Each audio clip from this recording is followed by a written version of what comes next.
أعوذ بالله من الشيطان الرجيم. بسم الله الرحمن الرحيم. إنا أنزلنا التوراة فيها هدى ونور.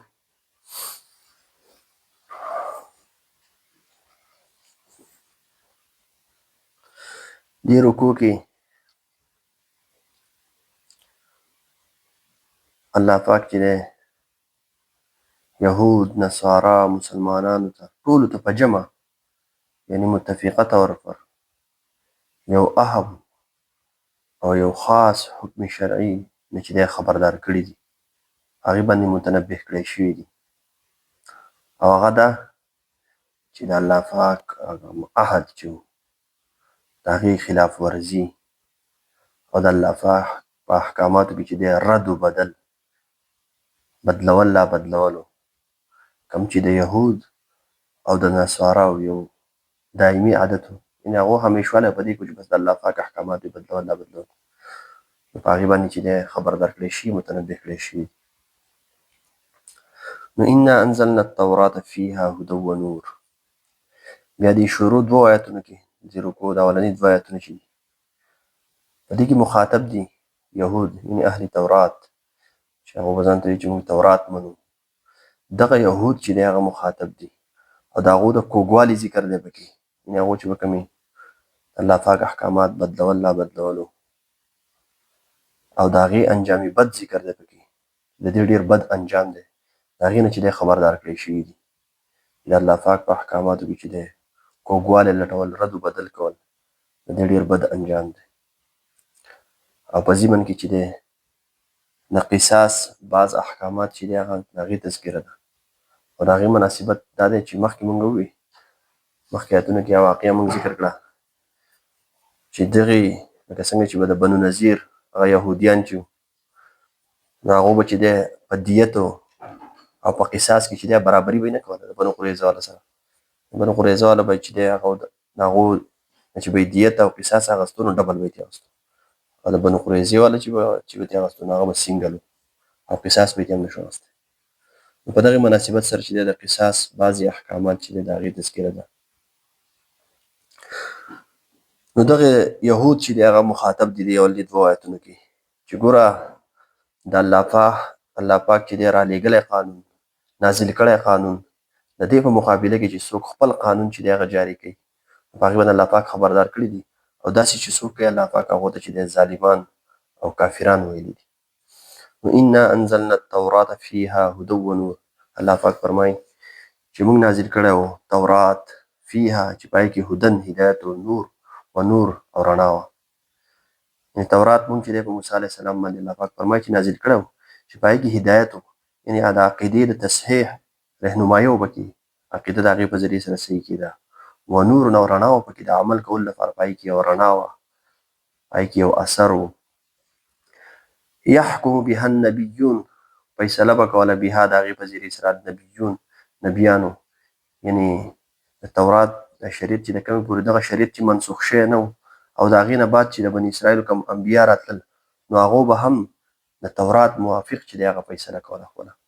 نو یحکم فیصله به کوله بها د دې په ذریعې سره النبیون نبیانو د بني اسرائیلو چې کوم انبیا وو، الذین هغه اسلمو چې فرمان بردار و د الله، یعنې الله پاک د حکم فرمان بردار و، باوجود د دې نه چې د لکونو خلک د لکونو خلکو مقتداګان وو او په لکونو خلک د هغو په شا ور روان وو، خو د الله پاک چې دی فرمان بردار و.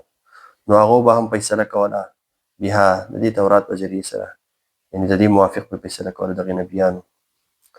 للذین د هغې خلکو دپاره هادو چې یهودیانو، یعنې یهودیانو ته چې به یې کوم حکم بیانوو او به د تورات حکم بیانوو، د تورات موافق چې دی حکم به یې بیانوو. والربانیون او الله والا خلک چې هغو به هم تورات موافق فیصله کوله، کوم چې په دې یهودیانو کې الله والا خلک وو.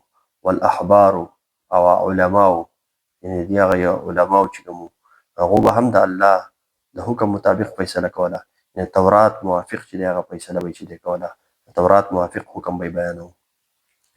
ربانیون دا رب ته راته نسبت دی، یعنې الله والا. نو الله والا خو هم عالم وي، ځکه چې الله والا انسان جوړېږي د هغې لپاره د علم ضرورت دی، د علم په رڼا کې به انسان ځان الله ته رسوي. نو والربانیون جدا ذکر کړی شي، والاحبار جدا ذکر کړی شي. نو دا په غلبي په اعتبار سره دي. ربانیون هغه خلک چې هغو علم حاصلوي، یعنې کوم ضروري علم چې د هغې نه بغیر زندګي نه تېرېږي، هغه علم حاصلوي، لیکن په هغو باندې غلبه چې هغه د ذکر و اذکار وي، د عبادتونو وي، د نوافلو وي، زیات چې دی په دې کې مشغوله وي، هغه هغې ته ربانیون، یعنې رب طرف ته منسوب دی، هغه الله والا. او احبار دا خلک چې دی دوی هم چې دی عمل کوي، ځکه چې عالم هغې ته وایي چې هغه عمل کوي.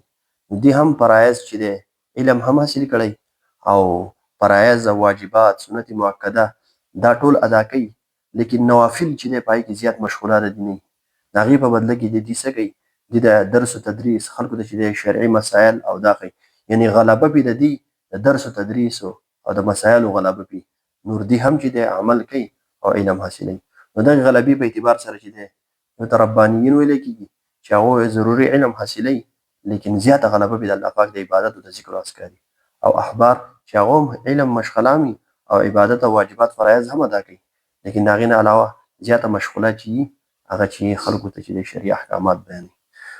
الله پاک فرمایي چې د دې تورات په ذریعه سره، یعنې د تورات د حکم موافق دغې نبیانو چې دی دغې یهودیانو ته چې به کوم حکم بیانوه، اب هم د تورات موافق وو. دې الله والا خلکو چې به کوم حکم بیانوه، کومه فیصله به یې کوله، اب هم د تورات موافق وه. او دغې علماو مشایخو دې چې به هم کومه فیصله کوله، اب هم د تورات موافق وه. ولې؟ بما استحفظوا من کتاب الله، په وجه د دې چې دوی په حفاظت مقرر کړی شوي د الله د کتاب، دې نګهبان جوړ کړي شوي د الله د کتاب. د دې په ذمهدارۍ باندې دا خبره وه. دا د نبیانو چې دی دا اهل الله علما، دغه نبیان یا دا نایبین د علما د نبیانو چې علما دي، مشایخ دي، دا د دې په ذمه باندې دا خبره وه. نو دوی به هم د تورات موافق چې دی هغه فیصله کوله. واستحفظوا چې په حفاظت د دې د نبیانو په واسطې، د نبیانو په ذریعې دا حفاظت د دې په ذمه چې دی هغه غورځولی شوی د دغې الله والا علماو. وکانو علیه شهدا، او دیو په دې باندې ګواهان، یعنې دا ذمهداري په دې باندې ورغورځولی شوې وه چې دی په خپله هم د تورات موافق چې دی هغه عمل کوي او نور خلکو ته به هم په دې باندې عمل والا جوړوي. وکانو علیه شهدا، او دې دغه ذمهداري قبوله کړې وه، یعنې کوم د حفاظت دا حکم چې دې ته کړی شوی نو په دې باندې ګواهان وو، نو په دا چې دی دې قبوله کړې وه، یعنې همیشه دپاره چې دی دغه چې دی خپل دغه حفاظت د تورات او د تورات احکامات یې بیانول. نو فلا تخشوا الناس واخشوني، ګوره دا خبره مو وکړه چې دغه نبیان چې بعد کې راتللو، چې د کومې پورې دغه شریعت چې دی هغه منسوخ شوی نه و، اوس خو چې دی هغه منسوخ دی، لیکن چې منسوخ شوی نه و، نبیان چې راتلل هغو هم د تورات موافق فیصله کوله. دغه کوم علما مشایخ چې وو دوی به هم د دې موافق فیصله کوله. الله پاک فرمایي دا یهود مخاطب دي د دغې زمانې، چې ګوره په تورات کې یو حکم دا هم و چې نبي علیه السلام څه د نبوت تصدیق، چې دا هم د الله پاک نبي دی، په هغې کې د نبي علیه السلام چې دی متعلق چې دی خوشخبري، بیا دا حکم چې د دې چې دی تصدیق کولو، یو حکم پکې دا و. الله پاک فرمایي فلا تخشوا الناس واخشوني، تاسو د خلکو نه مه هېرېږئ د نبي علیه السلام تصدیق نه کوئ. یعنې چې تاسو علما او مشرانو چې دی هغه د تورات چې دی هغه د حکم مطابق چې دی فیصلې کړي، نو په تورات کې خو یو حکم دا هم و چې تاسو د نبي علیه السلام چې دی تصدیق وکړئ. نو فلا تخشوا الناس، د دې یېرې د وجې چې تاسو د نبي علیه السلام تصدیق وکړئ او خلک به زموږ نه په شا شي، یعنې کومې ته چې حب جا وایي، انسان هغه پروتوکول ختم شي، هغه ځای په انسانانو کې ورک شي، خلک به یې دشمنان شي. الله پاک فرمایي فلا تخشوا الناس، د نبي علیه السلام په تصدیق کې هغه د رسالت تصدیق وکړي چې دا د الله پاک نبي دی. په دې کې د خلکو نه مه هېرېږئ چې خلک به زموږ نه چې دی، یعنې کوم عوام لاندې چې کوم خلک وو دوی چې دی دوی به زموږ نه په شا شي. الله پاک وایي د هغو نه مه هېرېږئ، واخشوني، او زما نه ویرېږئ. که تاسو تصدیق نه کوئ نو زه به په هغې چې دی هغه سزا در کوم. ولا تشتروا بآیاتي ثمنا قلیلا، او ما اخلئ زما په آیاتونو ثمنا قلیلا، قیمت لږو. قیمت لږ دا چې دنیا ټوله لږه لږه ده، دنیا چې هر څومره سیوا قیمت وي هغه لږي. الله پاک فرمایي چې زما به احکامات چې دی هغه تاسو بدلوئ، د هغې په عوض کې چې دې ته به د عوامو نه چې کوم لږې لږې پیسې میلاوېدې، د الله پاک په احکاماتو کې به یې رد بدل کوو. الله پاک فرمایي ولا تشتروا بآیاتي ثمنا قلیلا، ما اخلئ زما په آیاتونو قیمت لږ. او دا دوه وجې وي، یعنې یوه دا وجه حب جا او حب مال، چې زما به چې دی هغه ځای ختم شي، د خلکو نه دا یېرېږي چې خلک به دشمنان شي، د دې وجې د نبي علیه السلام د رسالت تصدیق نه کوئ. او بل دا چې دغه پیسې چې دی او دغه قیمتونه هلئ د عوامو نه دغه پیسې وصولوئ، نو دا دوه وجې وي چې دا د نبي علیه السلام په تصدیق کولو کې چې دی رکاوټ و.